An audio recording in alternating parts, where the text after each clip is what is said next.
Okay நண்பா, start பண்ணிவிடுவோம். First of all இது ஸ்டார்ட் பண்ண இது பேஸ் வேரியண்ட் தான்.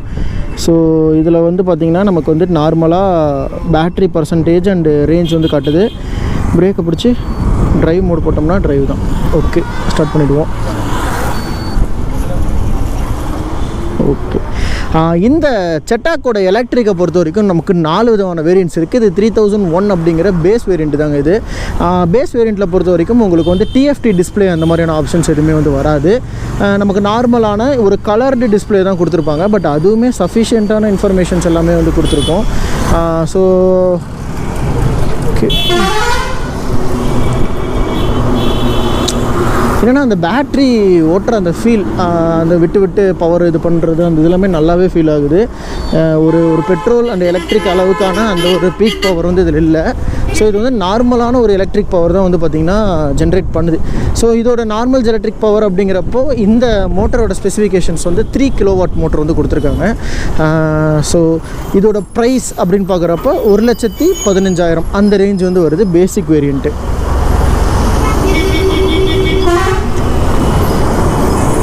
ஸ்பீடு வந்துட்டு அந்த ஒன்ஸ் நான் பிரேக்கை வந்து அழுத்திட்டேன் அப்படின்னா நெக்ஸ்ட்டு ஆக்சலரேஷன் நான் கொடுக்கும்போது லைட்டாக வண்டி வந்து பார்த்திங்கன்னா ஒரு விட்டு போகுது இல்லைங்களா, அந்த மாதிரி ஆகுதா பார்த்திங்களா. ஸோ இதுதான் பிரேக் ரொம்ப எஃபெக்டிவாக இருக்குது. ஓகே, ரீஜன் ஆகுது. நீங்கள் வந்து நார்மலாக விட்டீங்க அப்படின்னா உங்களுக்கு வந்து ரீஜன் வந்து ஆகுது, நல்லாயிருக்கு. அப்போ நான் பிரேக்ஸ் யூஸ் பண்ண தேவையில்லை. யாராவது எலக்ட்ரிக் வண்டியை பற்றின கொஞ்சம் கூட அந்த நாலேஜ் இல்லை, இப்போ தான் ப்ரோ நான் ஃபஸ்ட்டு ஒரு எலக்ட்ரிக் வரேன்னா உங்களுக்கு இந்த ரீஜன் இந்த மாதிரியான பேசிக் விஷயங்களை பற்றி நான் சொல்கிறேன். ஃபஸ்ட்டு இந்த செட்டாக்கை பற்றி பார்க்கும்போது இதில் வந்து பவர் அவுட்புட்னு பார்க்குறப்ப மோட்டர் வந்துட்டு 3 கிலோவாட் ஜென்ரேட் பண்ணும். பேட்டரியும் அதே மாதிரி வந்து பார்த்திங்கன்னா உங்களுக்கு 3 கிலோவாட் பேட்டரி தான் வந்து யூஸ் பண்ணியிருக்காங்க. இதை வந்து ரிமூவ் பண்ண முடியாது. இது வந்து ஸ்டேபிளாக வண்டியில் இருக்கக்கூடிய அதே பேட்டரி தாங்க. ஸோ இந்த விஷயங்கள் ஒரு நார்மலாக எலக்ட்ரிக் பார்க்குறவங்க 3-4 விஷயங்கள் தான் நீங்கள் மெயினாக பார்க்கணும். ஃபர்ஸ்ட் ஆஃப் ஆல் வண்டியோட பேட்டரியோட கெப்பாசிட்டி எவ்வளோ, இந்த 3 கிலோவாட்டா, அது 4 கிலோவாட்டா, 5 கிலோவாட்டா அப்படிங்கிற அந்த ஒரு பேட்டரி பர்சன்டேஜை நீங்கள் வந்து பார்ப்பீங்க. நெக்ஸ்ட்டு வந்து என்ன பார்க்கலாம் அப்படின்னா இதோட சார்ஜிங் டைம், ஃபாஸ்ட் சார்ஜிங் இருக்கா, அந்த மாதிரியான விஷயங்கள் நீங்கள் வந்து பார்க்கலாம். மூணாவதாக அந்த வண்டியோடைய இழுவை திறன், மோட்டார் பவர் என்ன அளவுக்கு இருக்குது அப்படிங்கிறத பார்க்கலாம். இந்த மூணையுமே நீங்கள் பேசிக்காக பார்த்தாலே எனக்கு தெரிஞ்சு வந்து போதுமானதுங்க. வண்டியில் வந்துட்டு நீங்கள் ஒரு எலக்ட்ரிக் ஸ்கூட்டர் வந்து எடுக்க போகிறீங்க அப்படின்னா உங்களுக்கு மெயினாக ரேஞ்சு, அந்த பேட்டரிக்கான வாரண்ட்டி எவ்வளோ நாள் வந்து வருது, இல்லை எவ்வளோ கிலோமீட்டர்ஸ் வாரண்ட்டி கொடுக்குறாங்க, இந்த மாதிரியான விஷயங்கள் கொடுத்துட்டா போதும். பைக்கில் பொறுத்த வரைக்கும் எல்லா பைக்லேயுமே அந்த ஈகோ மோடு, ட்ரைவ் மோட், இந்த மாதிரியான மோட்ஸ் மூலியமாகவே ஒரு 3 மோட்ஸ் 4 மோட்ஸ் வந்து கொடுத்துருப்பாங்க. பேஸ்டப்பாக நீங்கள் எவ்வளோ ப்ரைஸ் கேட்டகரி வாங்க போகிறீங்களோ அந்த ப்ரைஸ் கேட்டகரிக்கு ஏற்ற மாதிரி நமக்கு வந்து கொடுத்துருப்பாங்க. உங்களுக்கு இப்போ இந்த கேமரா ஆங்கிள் ஓரளவுக்கு பெட்டராக இருக்கும்னு நினைக்கிறேன். ஓகே, ஸோ இந்த அதே மாதிரி பிரேக்கிங்லேயும் வந்து பார்த்திங்கன்னா எலக்ட்ரிக் மோட்டரில் உங்களுக்கு வந்துட்டு நீங்கள் பிரேக்ஸ் அழுத்தி தான் வண்டி வந்து ஸ்டாப் பண்ணணும் அப்படிங்கிற ஒரு இது இல்லை. ஐ மீன் நான் என்ன சொல்கிறேன்னா ஸ்பீடை குறைக்கிறது. இப்போ நம்ம ஒரு பெட்ரோல் ஸ்கூட்டி ஓட்டிக்கிட்டு இருக்கேன், எனக்கு திடீர்னு ஒரு ஸ்பீடு வந்து நான் கம்மி பண்ணணும் அப்படின்னு நினச்சேன்னா நான் பிரேக் போடுவேன். அது வந்து நார்மலாக நம்ம பண்ணுறது இருக்குது இல்லைங்களா. பட் ஆனால் எலக்ட்ரிக்கை பொறுத்த வரைக்கும் எப்படி இருக்குன்னா ரீஜன் அப்படிங்கிற ஒரு விஷயம் வந்து கொடுத்துருப்பாங்க. ஸோ இந்த ரீஜன் வந்து என்ன பண்ணுது அப்படின்னா நீங்கள் வந்துட்டு ஜஸ்ட்டு உங்களுக்கு நார்மலாக நீங்கள் ஆக்சலரேஷன் கொடுக்கும்போது நீங்கள் ஆக்சலரேட்டரை விட்டீங்க அப்படின்னா அதுவே அந்த மோட்டரை வந்து ஸ்டாப் பண்ணி உங்களுக்கு ஒரு பிரேக் மாதிரி வந்து ஆக்ட் ஆகும். அது உங்களுக்கு ஒரு விஷயத்தில் வந்து பார்த்திங்கன்னா அந்த பேட்ரி பர்சன்டேஜ் வந்து பாசிட்டிவாக ஏறுறதுக்கு, அதாவது பேட்ரி வந்து சார்ஜ் ஆகிறதுக்குமே அந்த ஒரு ஃபோர்ஸை வந்து அது யூஸ் பண்ணிக்கும். ஸோ ரீஜனில் நீங்கள் வந்துட்டு ஒரு நார்மலாக ஒரு ஸ்லோப்பில் வந்து ட்ரைவ் பண்ண போகிறீங்க அப்படின்னா உங்களுக்கு இந்த ரீஜன் மூலிமா, இப்போ நான் உதாரணத்துக்கு ஒரு மலை மேலே நான் ஏறிட்டு இருக்கேன், ஏறும்போது எனக்கு என்ன பவர் தேவைப்படுதோ அதே அளவுக்கு நான் இறங்கும்போது தேவைப்படாது. ஏன்னா வண்டி வந்து ஸ்லோப்பில் வரும். அப்படி ஸ்லோப்பில் வரும்போது நான் பிரேக்ஸ் யூஸ் பண்ணாமல் இந்த ரீஜன் வந்து யூஸ் பண்ணினேன் அப்படின்னா என்னால் பேட்டரியோட பர்சன்டேஜ் வந்து இன்க்ரீஸ் பண்ண முடியும். ஒரு 40 நான் வந்து இறங்க போகிறேன் அப்படின்னா 45, 46 நீங்கள் அடிவாரம் வரும்போது உங்களுக்கு வந்துட்டு பர்சன்டேஜ் ஏறி இருக்கும். அதுதான் பேட்டரியோடைய ஒரு பெரிய ஸ்பெஷாலிட்டியே. இப்போ நான் வண்டியை நிறுத்தி நான் உங்களுக்கு வந்து சுற்றியும் காட்டுறேன். ஸோ இப்போ நம்ம பார்த்துட்ருக்க இந்த வேரியண்ட் வந்து பார்த்திங்கன்னா ஒரு பேஸ் வேரியண்ட்டில் 3001 அப்படிங்கிறது ட்ரம் வேரியண்ட்டுங்க. ஸோ ரொம்பவே கிளாசிக்கலாக இருக்குன்னு மெயினாக இது எல்லாமே மெட்டல்ஸ். எனக்கு தெரிஞ்சு ஒரு எலக்ட்ரிக் ஸ்கூட்டர் மெட்டல் பில்டு அப்படிங்கிறது இந்த வண்டி தான். ரியரோட லுக்ஸ் ஆகட்டும், ஃப்ரண்ட்டோட லுக்ஸ் ஆகட்டும், எல்லாம் ஒரு வெஸ்பா இருக்குது இல்லையா, வெஸ்பாக்கு நிகராக வந்து பார்த்திங்கன்னா இது கொஞ்சம் டிசைன் பண்ணியிருப்பாங்க. அட் த சேம் டைம் சீட்டோட குஷனிங்குமே பெட்டராக இருக்கும். பட் என்ன இந்த வண்டியோட ஒரு ட்ராபேக்காக நான் பார்க்குறேன்னா இதோட ரேஞ்ச் தான். ரேஞ்ச் வந்து ரொம்ப கம்மி. ஓகே, இப்போ நம்ம ஏறி உட்காந்துட்டோமா, இப்போ நியூட்ரல் இருக்கா, பிரேக் அழுத்தி நான் ட்ரைவ் மோடு வந்து டச் பண்ணினேன் அப்படின்னா எனக்கு ட்ரைவ் வந்து ஸ்டார்ட் ஆகிடும். இவ்வளோ தான். பேட்ரி வந்துட்டு இதே தான். நம்ம எப்படி வண்டி வந்து நம்ம ஸ்டார்ட் பண்ணிட்டு போகிறோம் இல்லையா, சேம் அதே ஒரு விஷயங்கள் தான் இந்த வண்டியிலும் இருக்குது. ஸ்பீடு வந்து சீக்கிரமாக போயிடும். அட் த சேம் டைம் வண்டி வந்து ஈக்கோ மோடில் இருக்கிறதுனால எனக்கு 50 அப்படிங்கிறது இந்த வண்டியோட டாப் ஸ்பீடு. நான் பிரேக்ஸ் யூஸ் பண்ணவே இல்லை. எனக்கு ரீஜன் யூஸ் பண்ணியே நான் வண்டி வந்து நான் எனக்கு எங்கே நிறுத்தணுமோ அதுக்கேற்ற மாதிரி நான் வந்து ஸ்டாப் பண்ணிக்கிறேன். ஓகே, டர்ன் பண்ணிவிடுவோம்.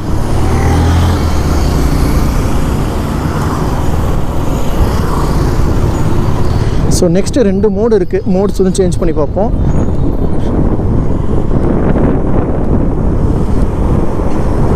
ஓகே, மோட்ஸ் சேஞ்ச் பண்ணும்போது உங்களுக்கு வந்து இது நார்மலாக ஓடோ வந்து காட்டுது, ட்ரிப் காட்டுது.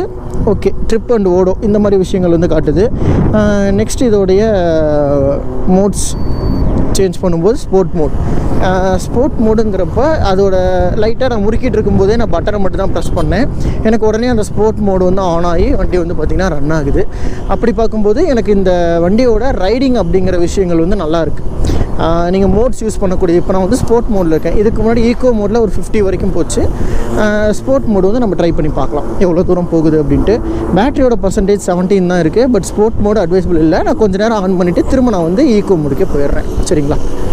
ஓகே, இந்த ஸ்ட்ரெச் வந்து எடுத்து பார்ப்போம். வண்டி வந்து இப்போ ஸ்போர்ட் மோடில் இருக்குது. ஸ்போர்ட் மோடில் போட்டிங்க அப்படின்னா உங்களுக்கு பேட்டரியோட பர்சன்டேஜ் சீக்கிரமாக சடனாக ட்ராக் ஆகும். அது ஒன்று தான் அந்த ஸ்போர்ட் மோடோட ஒரு ப்ராப்ளமே. பட் அந்த இனிஷியல் புல் அந்த மாதிரிலாம் கிடைக்கும்.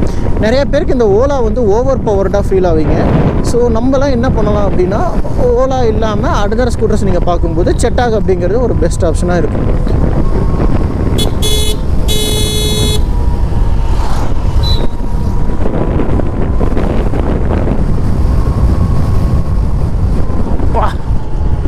கொஞ்சம் அந்த வண்டியில் பவர் இருக்குது, ஆனால் எனக்கு தான் கான்ஃபிடென்ஸ் இல்லை. ஏன்னா இந்த வண்டியில் டிஸ்க் பிரேக் கிடையாது. ஒரு நார்மலான ஒரு ட்ரம் பிரேக் சிஸ்டம் தான் வந்து கொடுத்துருக்காங்க. ஏன்னா இது பேசிக் வண்டி இல்லையா. நான் டாப் வேரியண்ட் வந்து ரிவ்யூ பண்ணலை, நான் பேஸ் வேரியண்ட் தான் வந்து ரிவ்யூ பண்ணியிருக்கேன். சடனாக வந்து 16% பேட்டரி இறங்கிடுச்சு.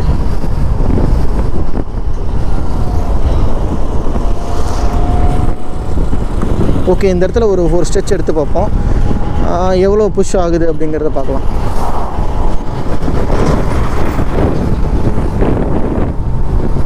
அண்ட் இந்த வண்டியில் வந்து ரிவர்ஸ் அப்படிங்கிற ஒரு ஆப்ஷனும் இருக்குது. நான் உங்களுக்கு வந்து யூஸ் பண்ணி காட்டுறேன் ரிவர்ஸ் வந்து எப்படி ஆக்ட் ஆகுது அப்படின்ட்டு. ஃபுல் த்ராட்டில் க்ளோஸ் பண்ணிட்டேன்.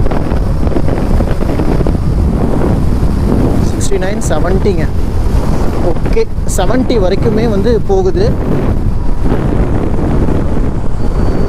ஓகே, ஈக்கோ மோடு வந்து சேஞ்ச் பண்ணிட்டோம். ஸ்பீடு வந்து எனக்கு தெரிஞ்சு இந்த வண்டியோட டாப் ஸ்பீடு வந்து 70-75 தான். ஏன்னா இது வந்து பேஸ் வேரியண்ட்டு, நமக்கு அவ்வளோதான் வந்து ஸ்பீடு வந்து போகுது. இந்த வண்டியோட மைலேஜ், அதாவது ரேஞ்ச் அப்படின்னு பார்த்தீங்கன்னா உங்களுக்கு வந்துட்டு ஐடிசி ரேஞ்ச் படி உங்களுக்கு 100லேருந்து 110 வரைக்கும் உங்களுக்கு ரேஞ்ச் வந்து கிடைக்குது ஃப்ரம் ஈக்கோ மோடில். நீங்கள் பவர் மோடு வந்து ஜென்ரேட் போடுறீங்க அப்படின்னா உங்களுக்கு 80-85ங்கிறது ஆவரேஜ் மைலேஜாக வந்து இருக்கும். டிபெண்ட் அப்பான் நீங்கள் என்ன மோட்ஸ் வந்து யூஸ் பண்ணுறீங்க அப்படிங்கிறத பொறுத்து தான் உங்களுக்கு இதோடைய அந்த ஸ்பீட், உங்களோட சார்ஜ் வந்து எவ்வளோ தூரம் இருக்குது அப்படிங்கிறதுமே நீங்கள் வந்து, அதுவும் இல்லாமல் எஃபெக்டிவாக ரீஜென்ரேட்டிவ் பிரேக் வந்து நீங்கள் எந்த அளவுக்கு யூஸ் பண்ணுறீங்க அப்படிங்கிறதுமே நமக்கு அதில் வந்து ஒரு பாயிண்ட்டாக நம்ம எடுத்துக்க முடியும். ஸோ ஆக்சிலேட்டர் விட்டாலே வந்து இதாகுது.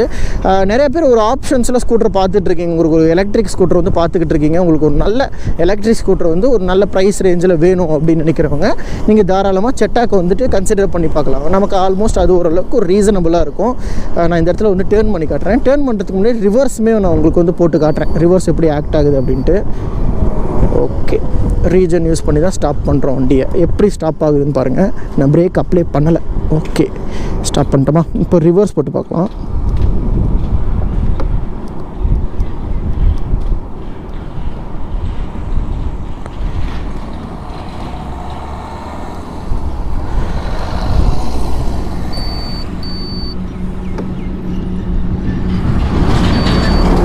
Okay, neutral. ஓகே, ரிவர்ஸ் போட்டாச்சுங்க. பிரேக்கை ப்ரெஸ் பண்ணி ரிவர்ஸ் பட்டன் அழுத்தினா நமக்கு ரிவர்ஸ் வருது. நைஸ், பரவாயில்ல. ஓகே, இப்போ திரும்ப பிரேக்கை ப்ரெஸ் பண்ணி ட்ரைவ் மோடு.